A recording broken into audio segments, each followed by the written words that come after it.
surprise ko kayo. And syempre, gusto ko kasi bago ko siya i-post is yung talagang mangyayari na nun, kasi mahirap na ma-disappoint tayo, hindi tayo sigurado.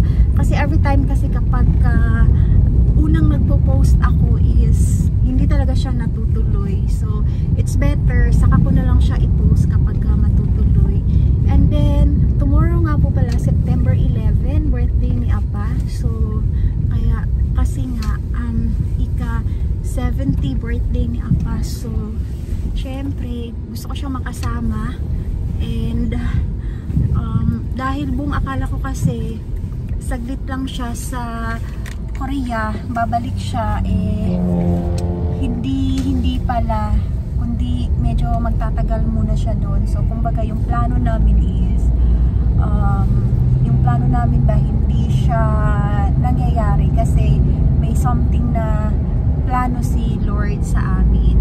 So ngayon on the way na ako sa airport, and sorry kung na-surprise ko kayo, pero eto, good luck na lang muna sa immigration. Then so ayun, so yeah, syempre bago yan, yung mga anak ko muna, ihatid ko muna sila sa school.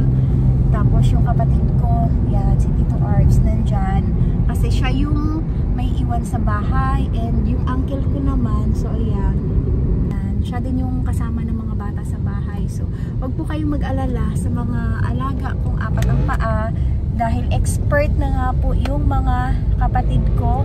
So na-train ko na po sila. And don't worry, everyday naman po ako mag-reach out sa kanila.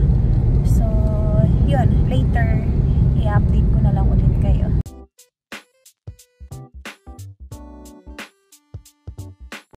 So, here we go mga kamuma. So, ayan, parang happy pa yata yung kapatid ko na umalis yung moma. Very supportive talaga yung brother ko mga kamuma. At syempre yung uncle ko, sila din yung makakasama nila sa bahay. So, hindi talaga pwede na walang tao sa bahay namin. So, sa wakas natuloy na nga yung biyahe ko mga kamuma. So, kahit hindi man kami nagkasabay ni Apa, so wala tayong magagawa kasi hindi talaga natin alam kung ano yung plano ni Lord sa buhay namin, sa buhay natin. You know naman, laging the best talaga ang plan ni Lord kapag marunong tayo maghintay. Kaya ipapaubaya natin sa kanyang lahat. And grabe yung nararamdaman ko ngayong pag-alis ko mga kamoma. Alam mo yung sobrang nasasaktan ako dahil nga iniwan ko ang mga alaga ko. Iba kasi sila mga kamoma compared mo sa tao. Kasi yung tao nagsasalita, alam mo yung mararamdaman nila. Pero yung mga alaga natin hindi. Kaya dito talaga ako sobrang nalungkot. Pero nagiging positive din naman ako mga kamoma kasi nga kailangan ko din talagang i-balance ang lahat. Syempre, tao tayo and meron tayong mga pangarap para sa kanila. At this time, huwag kayong mag-alala kasi hindi naman talaga ako magtatagal and babalik din naman kaagad ang moma nyo. So, buti na nga lang mga kamoma, malakas ang loob ko dahil nagkaroon ako ng friend dito sa loob ng eroplano.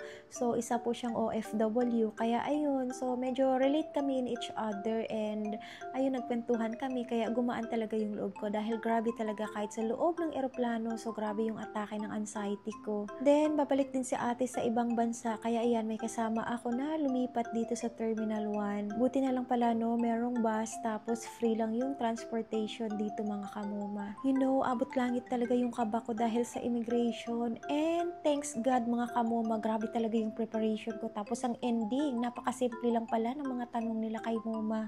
So, ayan na nga, nandito na ako sa loob ng eroplano and kagandahan, meron pala silang unan dito na mga gamit mo. Pwede mo maihag-hag kapag inatake ka ng nervyos. Alam niyo ba ang tanong sa akin, yung marriage contract namin ni Apa, tapos yung ICR card ni Apa, tapos tinatanong din ni Sir kung kailan kami ikinasal. So, yun lang. Pero ilang gabi din ako nanginginig mga kamoba dahil sa mga nakikita ko dito sa SOCMED. Kaya pala, no, wag basta-bastang seryosuhin kasi hindi naman lahat mangyayari sa lahat eh. At nandito na nga ang moma nyo sa Busan. So, nasa kabilang planeta na tayo mga kamoma. Sus, Mariusip, napakaganda nga naman talaga dito sa kanila, no? Sa view pa lang.